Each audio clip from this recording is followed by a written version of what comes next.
back to Men on a Mission podcast. I'm your host, Peter Iglesias. We got a great show today. Just a reminder for those of you who are visiting for the first time, Men on a Mission podcast is all about educating men and helping men maneuver through this crazy world that we live in today, whether it's financial, whether it's spiritual, whether it's relational or mental health or physical health for that matter. We kind of touch on everything. Today's show is a little different. We're going to be talking to everybody out there today. It's a topic of conversation that I'm just learning about right now, and it's fascinating to me, and I'm really excited about this show today. So I'm going to introduce our guest here in a second. Again, it's going to be an interesting show today because we are speaking to not just men, we're talking to women. We're also, this is going to affect children too. So I'm going to introduce our guest right now, and I'm going to read her bio. So as the founder of Brand Ethos and its subsidiary, Kind Ethos, Alicia and her team serve as the outsourced chief marketing officers for companies looking to grow and scale. At Kind Ethos, the team consults on initiatives to improve the culture and the mental health of the corporate employees, students, and athletes by educating leaders on how to identify issues and develop impactful solutions. She's a leader of the Stop the Mobbing movement. That's what I'm talking about. a subtle form of bullying that is prevalent yet unchecked in today's society. So I want to welcome Alicia. Welcome to the show. I'm so excited to be here. Yeah, I love what you do here. Thank you, thank you, Good thank stuff. you. Alicia, listen, I'd love for you to tell the group here, tell me a little bit about yourself, how we got here, and talk about, what's going on in the future for you and this new, I guess, this new challenge in life that you're bringing to the world and shedding light on this very important topic. I'd love to hear it. Okay, so yeah, I think that was a comprehensive introduction, but I had a pretty decent career in corporate America. I was a former global chief marketing officer at a few companies, and I was on the founding team of Extended Stay America Hotels, worked in television for a while, the Red Cross, so done the corporate stuff, but I'm also a mom, and I'm also a wife of an executive, and I've seen some things in corporate America and in the school systems throughout just life experiences that are starting to, they're just not okay. Yeah, and they're getting worse. And I think corporate culture, and I think I talked about that before, has always been a very big part of my role as head of marketing and communications. We named the company Brand Ethos and Kind Ethos ultimately because, if you think about a brand's ethos, it is everything. So it's not just what their logo is or what their product is. It's everything from what they stand for, how they communicate with their customers, how they communicate with their employees, how they treat their vendors. I mean, that's just the ethos, and that ultimately is what makes a brand, sink or swim.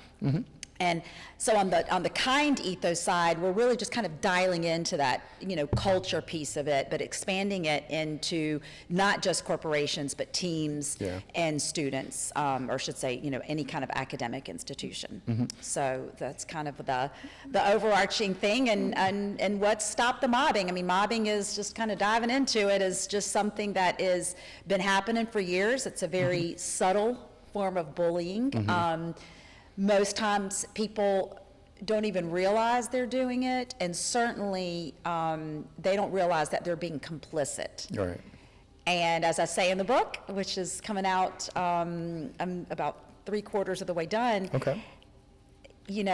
I probably have mobbed people, and Peter, you probably have too. I think we all have. I think we all have, and I think that's the toughest pill to swallow, is that you don't even realize that you are doing it, and that is, that's tough, because the people that don't realize they're doing it and are complicit with mobbing often inflict the most pain. Interesting. Yeah, bullying, and this is the first time I'm hearing the term mobbing, and it fascinates me when I read your bio and read about what you do. I think everybody at some point in their lives, they get bullied, and I think mobbing too. I really believe that now. I mean, whether you are a kid playing sports, or you're in high school, or you're in corporate America, whatever it is that you're doing, you're gonna get a taste of it. I think everybody at some point or another has some traumatic event, being bullied, and maybe mobbing too. I mean, would you agree with that statement? Very much so. And I think, that's really why we're trying to do it, because, or, bring this movement to light. I didn't name it. It was named in the 60s by some really smart, I think the first guy to, Heinz Lehmann, was this anthropologist in Europe. And so people in Europe do know the name a bit more as far as in the corporate environments. There's been some writings about it in academic institutions, like at the university level. But no one's really named it until now, for all of us. And basically what it is, I think let's kind of name it what right now is when, and let's just say, I don't like you.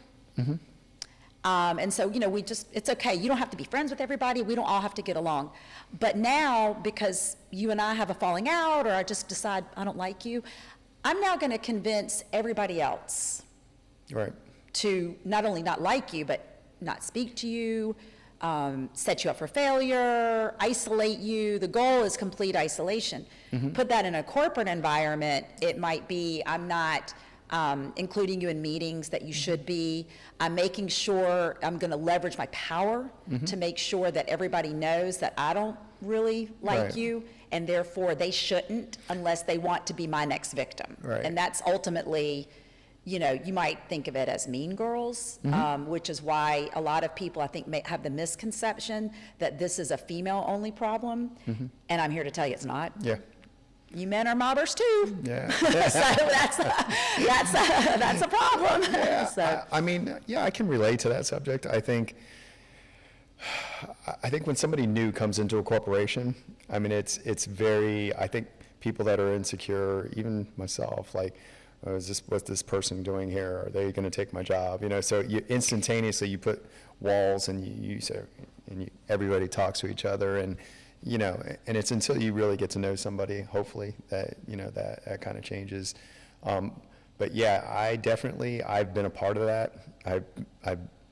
I've suffered from it. Like, I've been in corporations where I've been ostracized in school, playing sports. I mean, you think of, and we can get into this in a second, but like, you think of like travel sports. Like, I saw my son, I saw this culture of, the upper echelon kids got special treatment, and even the parents were different than the, the guys that were good but not there yet. And so it happens everywhere in corporate America. It happens. I've seen it in churches, for that matter. And it's a challenging thing to go through as a human being. Let's take it a step back. Let's tell me how you got to this, and I'd love to hear your story, and I'm sure everyone else would too. Yeah. So, I'm going to tell you my story, but I also think I need to preface it by saying that the goal of this is not, a couple of bad things happen to me, or one or more of my kids. I mean, the goal isn't to shame anybody. The goal is not to call people out, which is why you'll see in the book, and anytime I talk about it, I purposely don't want to name anybody, because that's not the goal. Like, and that's, that doesn't make me very kind to do that, and that's something that I try to hold very, very close. But basically, I was, it's happened a couple times to me in corporate America. One, to the point that I had to leave. I just couldn't do it anymore. But, I was working as head of communications at a company. It was in a turnaround situation. That tends to be where I'm good, is startups and turnarounds, and I'm very good at kind of blank pages and filling them. And there was it was a female, that had started around the same time I did, and we were getting along pretty well, and it was clear that her agenda was much more self-focused than company-focused. And I think, I've always told, I've been reporting directly to the CEO for a good majority of my career, and I've always told the CEOs that I've worked for is that you need to, we've got a lot of jobs riding on our shoulders, especially in the call center industry, or in the hotel industry, where you've got tons and tons and tons of frontline workers that are relying on us to get it right. So you need to put company first. That to me is just how I live my life. And so I just kind of got that vibe, and I remember this person talking really negatively, specifically about my boss. And I really liked my boss, and he had brought me to the company, and just really good Christian man, and just, you know, I was like, gosh, he doesn't deserve that. Right. And I just kind of wouldn't participate. And then it felt that very quickly, it was like, okay, if you're not going to be part of this, then you're going to be outside of it. Yeah. And that I noticed that probably about 60 days in. And then, so what does that look like, right? So then it looks like, you know what? There's an area of responsibility, you know, the messaging of the company. We're just not going to include you in the meetings because we really don't want to hear what you have to say, even though that is your core responsibility as head of communications. You're working on a branding project, like I was, that was pretty good, and I presented it, and everybody was so excited about it, except for her. And then she became the barometer for how everyone else was allowed to feel. So I'll never forget, after I presented this really cool campaign that was fantastic, people were calling me afterwards instead of saying stuff on the big Chat. Zoom call or chat. And, oh my God, that's great. And I was thinking, that was kind of, I started noticing. So then I announced on a company group chat that we, I'd working with my team, we were going to be published in Forbes. Okay. It's a big deal for a small company, really big deal. And it was just, if she didn't say congratulations, nobody said congratulations. Wow. And at that point, I realized I was trying to outwork it, but I was never going to be successful. And so that was it. So then I thought about it, and I was really taking a toll on my mental health. Sure. And at the same time, my daughter was going through something very similar at school. So it was really weird how you see the parallels. And so about around summer of last year, another woman had resigned and reported the lady. And I was like, and this lady that reported it lived in Europe, so I never really interacted with her. Yeah. And so I got called by HR, and they said, look, we want to interview you because we think that you've had some interactions. You've brought it up to us, but we've never really acknowledged it. So we kind of did like a 2-hour interview about this. Yeah. And they're like, okay, wow. And at the time, I decided I was going to leave the company. Yeah. And so I decided to kind of write myself out of the movie, and I did. And then they came back to me. I said, I was on my way out. And I gave like 30 days notice. And I said, so what's going to happen with that? Because that might change my mind. Maybe I could stay. Yeah. And you know what they said? They're like, well, we took everything to the CEO, and he decided this is not something that he really wants to worry about right now. That's interesting. That's very interesting. I wonder, does corporate America today even know how to handle something like this? They do not. Okay. And I think that's what I realized, is that there's not, so it's called stop the mobbing and not just what it is. Right. Because there is no, and that's part of what we do with our consulting practice, is going into companies, teaching them how to spot it, what it is, and then what are the consequences. Right. And, look, at the end of the day, consequences, can be drastic or just stop. Yeah. You know what I mean? Just be, hey, look, I notice what you're doing, I'm on to you. Yeah. And not everybody's willing to have a direct and honest conversation. Yeah. Well, I feel like that, hopefully we're going to give people the tools to do that, Yeah. because that stops a lot of this before it gets too far. Yeah. I mean, as a CEO in my career, I just know how important culture is. And an organization that is healthy and the culture is healthy, it's like an engine, and the cylinder is just like turning, and things are smooth, but it only takes one bad person or bad apple to kind of mess everything up. Absolutely. And it's like, at what point, I remember as a CEO, I would always think, in my interviewing process, I would always have to look at, how does this person fit into the culture of this company? And sometimes I was dead wrong, because they portrayed something that wasn't. But it's a challenging thing to really understand your culture as an organization, okay, and how the impact of one person can be. And it's even worse when the person at the top of that organization is the problem with that. And I think there's all due respect, not every leader, but there's a lot of leaders out there that are not great leaders, and they push down, and it kind of creates a very hard culture. It's not a very comfortable place to go to work every day, and there's a lot of great leaders that do pressure, but in the right way. And I think mobbing for me, I've seen it firsthand. I've seen it as a leader. I've seen it happen to people in my organization, but I've never identified it. Yeah. And I kind of feel a little guilty, honestly, now. I mean, so I guess, how do we handle it now? Yeah. Like what's the next step here? And I don't want to steal the secrets of your book either. So if maybe you could just guide us through what that looks like. Yeah. I think it's such a it's human resources or guidance counselors or even coaching. And you talked about the athletic things. I'll come back to that in a second. But, it starts with just knowing it. And I'll give you a story about what happened to my son. Okay. He's 13. And he, came home and he said, and I'm definitely not going to name names on this one, but, this person said, we don't really talk to this other kid anymore.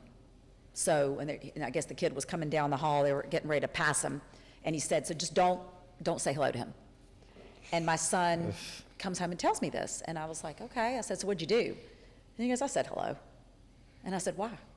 He goes, because it felt like that mobbing thing that you and Anna are working on. And I was like, at least they're listening, right? I promise you. And at that moment, that was, I have to say, talk about like fuel, And I was like, that is so interesting, because now, he thought about it, and it was that split second thing. And even my husband, we've talked about him, and even as early as this morning, he was talking about, well, what's the difference between that and corporate maneuvering and da-da-da-da-da. And I was like, look, the biggest difference right now is they are different, but you're thinking about it to make sure you're not doing it. And so that is something, just to me, my hope and goal is, even before the book comes out, before I'm consulting with different companies, before there's policies written that we're working on, before schools are taught, that just here in this podcast, people will stop and check themselves. Like, am I mobbing? Am I participating in mobbing? I'm checking myself right now. I got to be honest with you,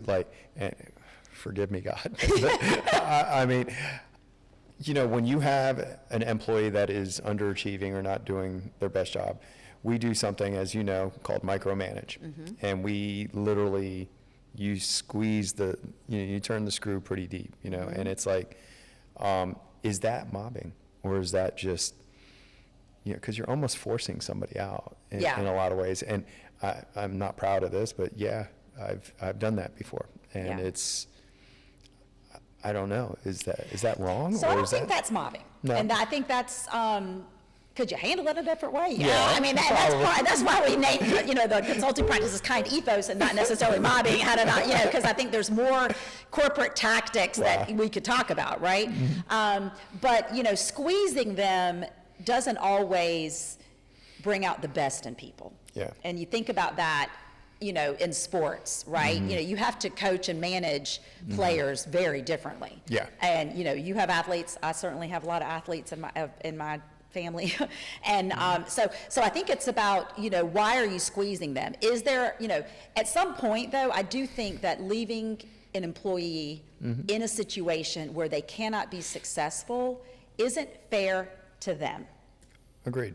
I would agree with that. And so how you potentially give them the support to be successful or to exit them goes back to some tough conversations, right? So what would mobbing have looked like in that scenario is not communicating with that employee and making sure that nobody communicates to really set them up for failure, so that they feel so isolated that they either have to quit the job or worse, right? Yeah. And I mean, we won't even get into, I don't have all the stats, but a lot of the mental health professionals that I've been speaking with say that there's a lot of suicides amongst teens that are tied to this. And, and so that's why I think also naming it helps not only corporate folks, but administrators, coaches, et cetera, understand it so they can spot it, and hopefully, you know, even the kids to feel like you're not crazy.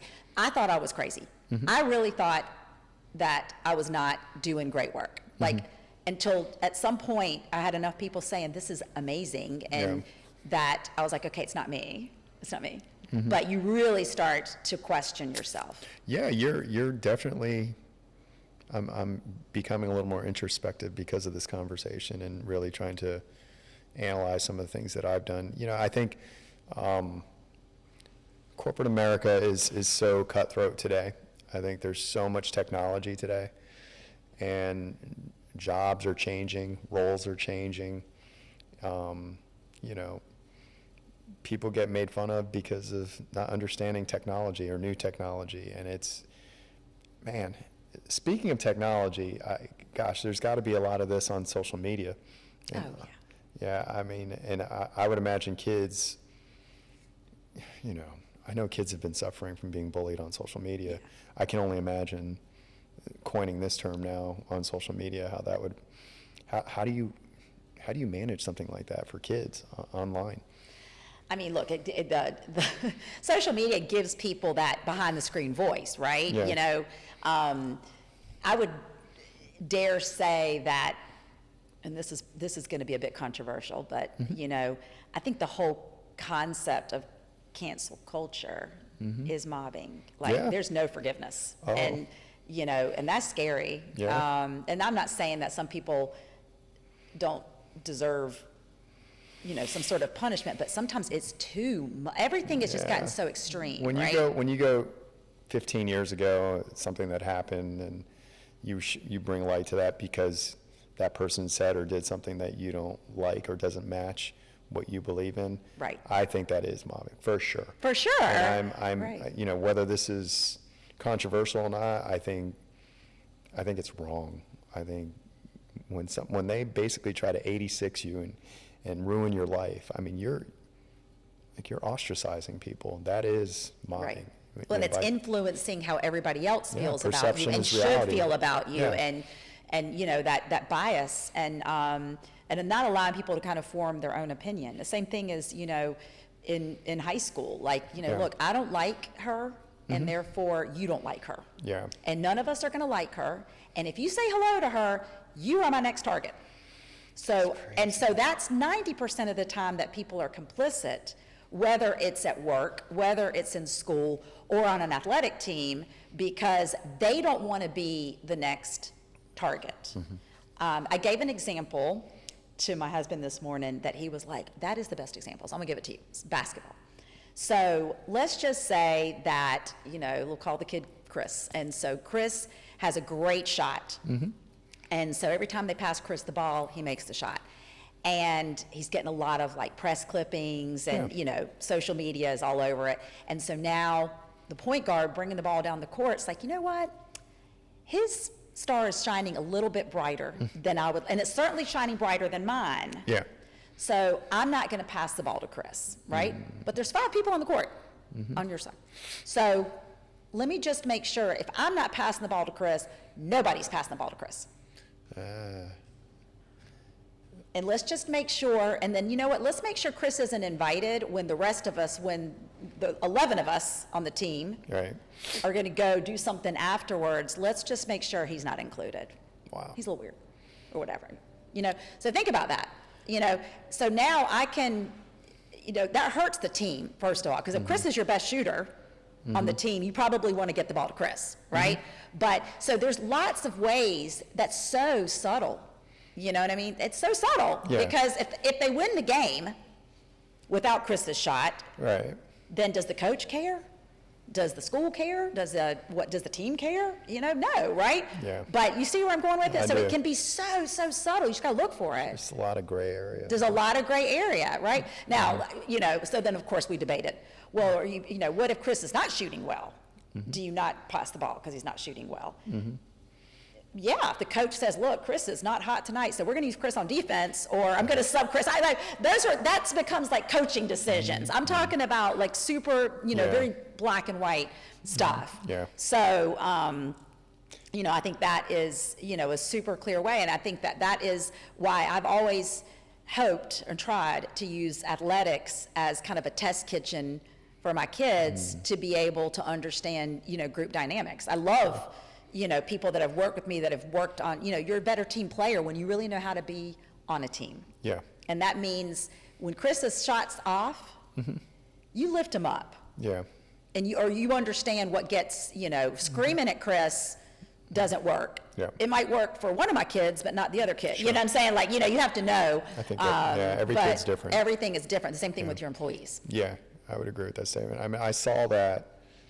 It was very prevalent in travel baseball, watching my son go through that. And, you can see a kid who is struggling at the plate trying to hit. Yeah.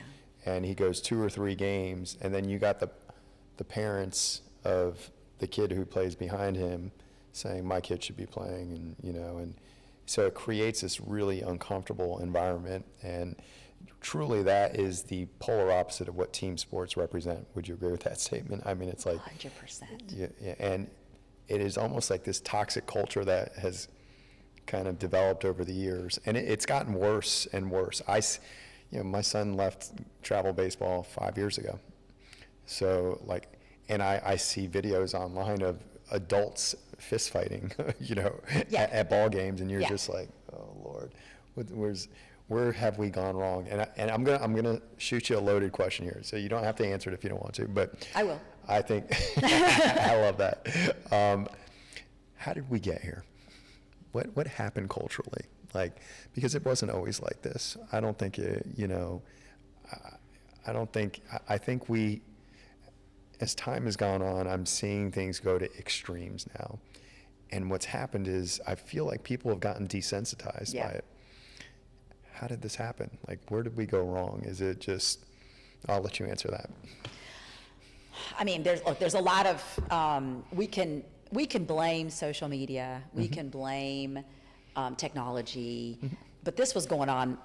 I mean, some of the research, that started naming mobbing as, birds mob each other. Or even just it's, anthropologists studied it. It's like how animals behave. So this isn't new behavior. We gotta be better than that though, because, So do you think it's instinctual? Yeah, you do? Absolutely. Wow. Follow the leader. Yeah, Wow. yeah, absolutely. It can be instinctual if you don't check it. If you're not aware. Correct. And I think the other thing is a lot of people aren't present.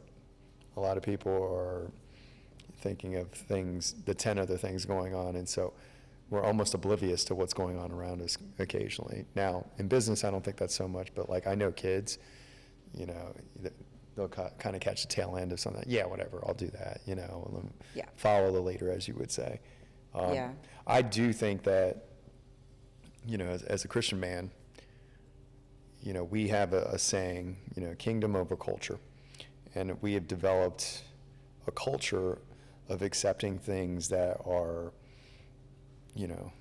biblically wrong, and we've kind of blurred the lines a bit. And I think, in my own personal opinion, I think that's kind of what's happened to everything. Now, I do think there's a resurgence of Christianity in the U.S., and I think there's a lot of good things happening. I don't think it's all doom and gloom and we're gonna all kill each other, but I think it's a situation where we have to check ourselves, not just as a corporation, but as human beings, man. Yeah. And I think it starts with our own personal selves. Everybody looks at themselves and said, am I acting this way? Am I doing this? And how would I feel if I were in that person's position? Would you agree with that? That's exactly the point. I mean, to me, it's treat others as you want to be treated. Basic. Yeah. And so when you think about treat others as you want to be treated, yes, but the fear piece of it is really at the core of mobbing. Because, I would like to treat, Peter that way. But I also know if I treat Peter that way, I'm gonna get treated. Chris is coming after me next. And so when Chris isn't around, I'm gonna be nice to Peter. But when Chris is around, I'm going to not be nice to Peter because I don't want to be the next victim. And so Right. it allows people to kind of cherry pick when they're going to go with the treat others the way you want to be treated, because the fear, to your point, overrides what you know to be, you know, the line that you should stay on. Yeah. It's the same thing at work. Like, man, Alicia is really doing a great job, but like if I go against the people that want her out, then I could put my own job at risk, and gosh, you know, I need my paycheck. We all do. Yeah. Right? Yeah. As a parent, how do we teach our kids to fight that mob, you know, and to not be a part of that and not be scared to, you know, speak your mind? Because I know that's a hard thing to do. I mean, and you have to, I know your kids are all of high character and good human beings, but to get them to be brave like that, I mean, I know potentially my son, you know, my daughter was very soft-spoken and very quiet. I don't know if I would see her step up like that. How do we teach our kids to do better or to be better and to not be scared of that and do the right thing? Well, I think it starts with, look, I love my kids. And I do think they have character, but I think it starts with understanding that your kids are not perfect. Yeah.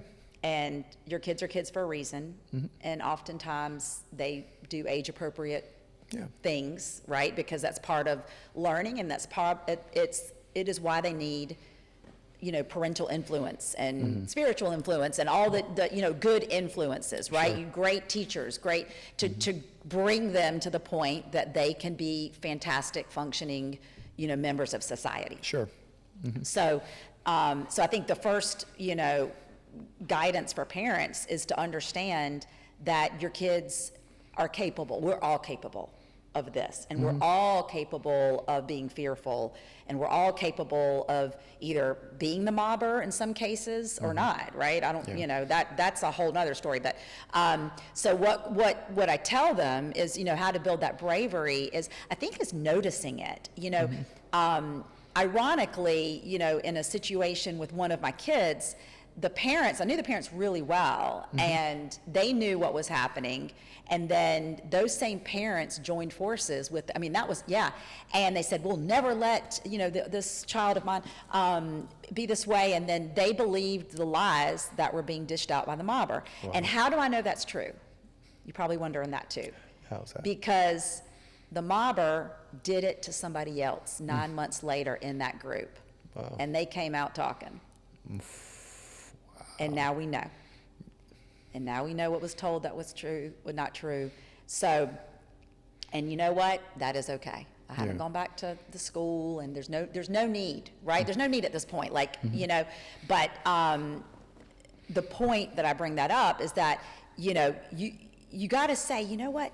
Something's not right here, because you were so close with this person. Why are you not anymore? And give me those reasons and make them valid. Like, it's just being understanding who your kids are spending time with and noticing things, right? And that does not mean completely being all in their business. Right. Because at some point they do have to learn. And look, I've been guilty of it. I mean, I think, you know, all of us parents have been guilty of just really trying, you know, especially as they get into those middle school and teen years where you're trying to find the line of how to let them be grown up and how to still, you know what I mean? You know, part of it's not wanting to let go, and I know you know that too. So, but you do need to really keep a check on those things, because they could be mobbing, and you could be mobbing as a parent because you've got the wrong narrative that you're following. Yeah. Yeah. I got to tell you, like, kids today they're in a really difficult situation. And, you know, with technology and with the world is moving so fast. There's 10 things going on at the same time. They have information at their fingertips like that. And it's like, and you know what? I think your book is so important, honestly. Like, this is really important. And there needs to be a section for each group, in my opinion. Yeah. And because we're developing leaders in kids, hopefully. And I think this is a leadership skill that needs to be honed in on. And it hasn't been honed in on. I learned about culture early in my career, and I understood, and I saw good, bad, average, okay, how to course correct, things like that. And I think your book is really important, and it's going to change things in this world, I hope. And I'm glad we get to talk about this on the show, honestly, because it's the first time I'm hearing. When you think of bullying, you think of like the big bully who's like, beating up the small kid or making fun of them. This is a completely different scenario. I mean, so kudos to you. Thank you. I'm excited to read the book. I mean, yeah. So why don't you tell us a little bit more about when you go into these companies and in the future, like what does that look like? I know we kind of touched on it earlier, but exactly how do you visualize this working when you contact a corporation and explain to them this scenario? How do you think corporations are going to react? Are they going to be open to something like this? And how do you lay it out for them and do that? Yeah, I think it's gonna, the way we're approaching this, and I think that the ecosystem that, I've tried to create here is, I know I'm not smart enough to do this alone. I mean, I might be the voice of it and, kind of put all the pieces and spent the last year of my life researching it, but it's the mental health professionals that are saying, oh my gosh, there's a name, and now we have a name. There's the HR law teams that understand the consequences for this behavior, in HR law meaning not only just companies, but for schools as well, right? And so on. So I think there has to be a general understanding that there are real results if they don't pay attention. And I think that's the first thing that's like, okay, so that's the first thing. Second thing is, how do you pay attention?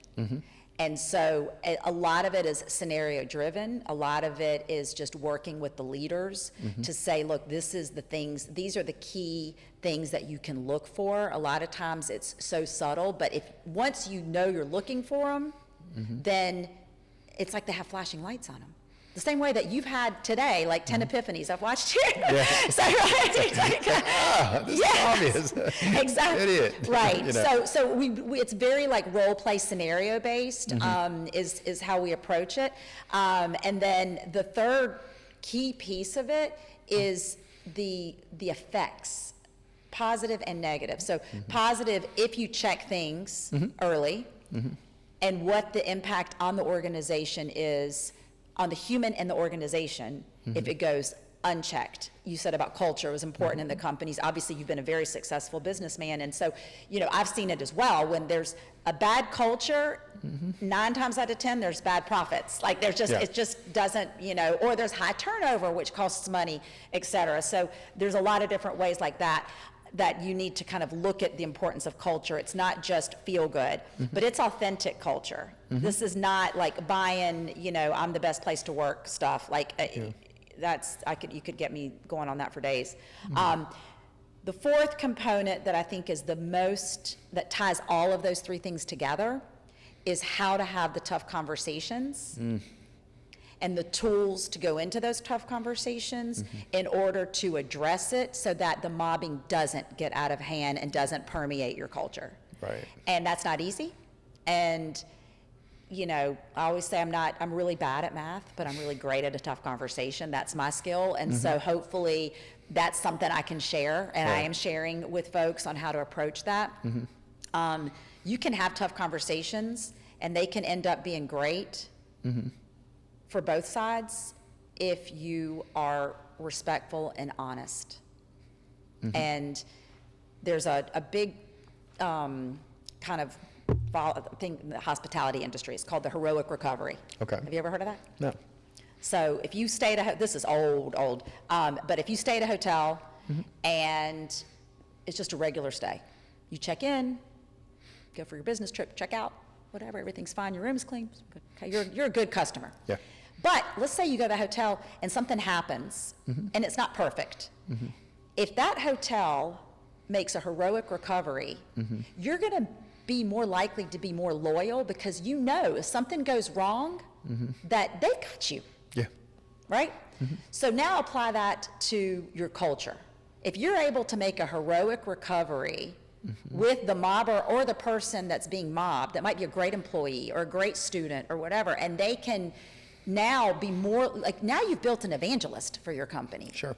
And now you can build more because you've made that heroic recovery as opposed to letting something fester. Yeah. You brought up mental health, like therapists and psychologists, psychiatrists, whatever. What's their response? I know you said that, yes, this is important, but how are they helping people that are going through something like this? I feel like culturally we like to give people pills to fix problems. Yeah. And I'm not saying that everybody's doing that. Have you had any feedback on what they're saying, what they're saying to their patients, how they're handling that kind of stuff? I mean, yeah, I can tell you that how I learned about the word mobbing was because I was in such a bad place that I spoke to a therapist about it. That was like specific, like, you know, for just this, for something. And he goes, oh, you and your daughter being mobbed. I'm like, what? And he goes, yeah, I read this thing, and like he didn't, you know, he kind of described it, but you know, he knew. Yeah. So then I have, you know, like a coach that I work with who's a licensed therapist, and I told her, and she was like, what are you talking about? So then I started, and most people had not heard of it, all the way down to a woman who's like so smart. I was telling you about her before we started the podcast, and she's a PhD, and now we've got follow-up calls because she's like, I've been mobbed, and you know. So the response is they've heard of it, they know it, they've seen all sorts of really bad impact from people, you know, at every age of being mobbed. But now that there's a name, they are going to be better equipped to handle it. So we are working, and we're pretty far down the path of a track to give those mental health professionals the tools. But most of my work has been framed with just input. You know, I have journalism background in addition to marketing, and so I'm curious, and I love to listen and ask people lots of questions, and that's why the book has lots of stories that are not just mine. Right. You know, I have a woman that relocated her family from Alaska to Iowa for a job. She got mobbed, and she had to pay for them to all relocate back. Wow. Because she just couldn't take it. She couldn't be a mom, she couldn't be a wife, she couldn't be anything because the mobbing was so bad. And she had just moved her family across country. I can't even imagine that. Like, I can be honest with you, I can't even imagine the pressure and the bravery that it took to say, I'm not going to be around if I stay in this job. Yeah. Yeah, I mean, I can't imagine the mental health toll it would take on somebody to go through A, something like that, but B, just in general, even, because most people in America are living paycheck to paycheck. They're very dependent on their job. Yeah. And if they are in a environment where it's very unhealthy and they're going through that, you suffer mentally. And when you suffer mentally, you usually suffer physically too. And so it's just like this hamster wheel of this bad situation day in and day out. And that's why I think you see a lot of people suffering from mental health issues because of the workplace environment being so unhealthy.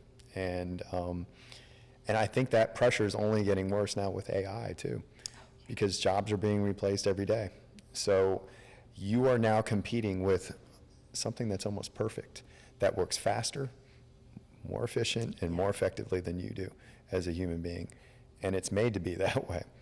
So as a human being, how do you handle that in addition to, so I can only see this getting worse. So I think it's important that this gets out to the world. I think people need to understand that this is a real issue. And it almost makes me think a lot about years ago when, when women were getting harassed and there was a whole it was this big mission to, bring it to light and to make changes in HR. I watched the show Mad Men, and you see it firsthand, like men just talking down to women. And so I kind of see it a lot of parallels to that. Would you agree with that? Yeah, I mean, that is absolutely, that's like in chapter 1 of my book, is that, before and early in my career, there wasn't really a name for sexual harassment, and now we take classes on it. Yeah. And at And some that's point, it kinda where I wasn't see meant for this going. bullying, Yeah, right? Like, yeah. there's, people didn't, and now you have a certain visual of what that is. And I hope that that's what this is going to be, is that, I kind of see that happening. Like and you're at the forefront of that. And so am. congratulations. So, and I'm a supporter. I think you're going to. I love This that. is so important. I you need know. as many supporters as we Yeah, can, because this yeah. is not a one-person thing. Yeah. This is, all of us have to do it, So let me ask you, for the people out there that are suffering from something like this, what would you recommend that they do? How do they handle it before you get out there and you start changing the world? Like, because it's here, it's happening. What would you recommend? How would you handle it? Well, I think the very, very, at the core of what I would say is that, you're not crazy. And, I think that understand that you're made to feel like you're crazy. You are made to feel that you have done something wrong. What did I do? I mean, it shocks you to the core. Isolation in general is something that is hard, and that is the worst piece of it. It's betrayal, it's all those things. So you're not crazy, and you're going to be okay. I mean, I think that's the first thing that I would say. How to handle it? There's lots of people, even today, on the internet. You can go all over TikTok, and they'll say, just leave the situation and go find new friends or go find a new job. What happens if that mobber comes and takes your friends too from there? That happened in one of our stories. They're like, they really don't want to see you happy. So you've got to be able to find a place within yourself and to understand, like, associate yourself with people that are not going to participate in that.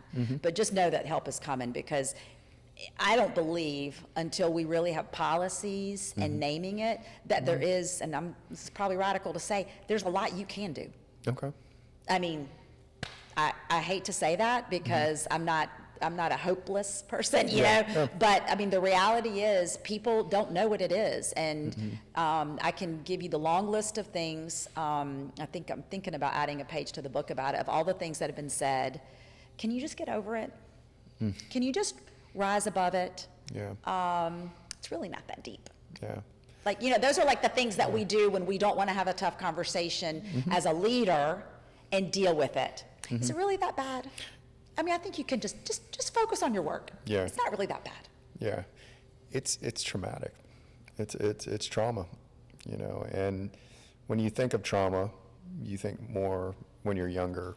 There's traumatic things that happen to you, but it happens when you're adults too. I think that has an impact. So I'm going to say this. I think what you're doing is amazing. Thank you. And it's so important that people hear this, and I hope you guys listen. And we're going to have some information to share about how to get a hold of you, if that's okay. And as you build this thing, I want to be a part of it with you. I want to help you, because I think this is so important to the world. And again, not just people in corporate America, but I think children, even elderly, it's everywhere, guys. It's everywhere. Yeah. So, I mean, from that standpoint, I think, you have an idea when the book's going to be out, or that you can share? It'll be out within the year, but I decided that I was going for perfection with the book. And I decided to focus more on getting out there and speaking and consulting, which is why I slowed down. I would say at one point it was going to be ready by March. Okay. But, I think that getting some information out and getting people curious about the subject is probably going to be more meaningful, and get more people to read it and to pay attention to it, and more companies to do something about it. Yeah. And so within the year, for sure, hopefully early 2027 is my goal to have it out. But as far as just talking and consulting, we're already in motion right now. Yeah, it can't wait. And especially as we are, we're in the summer now, but we're approaching a new academic year, a new budget cycle for corporations. Like, this is something that people need to pay attention to. Sure. It is getting worse, like you said. But what I really heard is that you're on the team to support, and we have it here, and I'm counting on that because I need somebody like you. Yeah, so. we gotta bring it to the forefront. I think my network of business people and all the people that I'm curious, all of them are part of this, and they see this podcast, and Yeah. I'm curious to hear the feedback on this, and I'm curious to see where their heads at are on this and what their opinion is on this and how they're going to react, if react at all. And I think for me, it's definitely something that needs to be talked about. Yeah. And I'm excited to see what you do in the future, and I'm going to support you 100%. And I want to hear the reactions. Yeah. I debate it all the time with my Yeah. husband, and he's my biggest fan, but he's not my biggest fan if he's not poking holes in it. You know what we should do? We should have a round table and do a podcast round table with Let's do it. leaders of organizations and to have this conversation and ask the difficult questions. Put them in a position where, okay, if this happened, how would you handle this? What does this look like?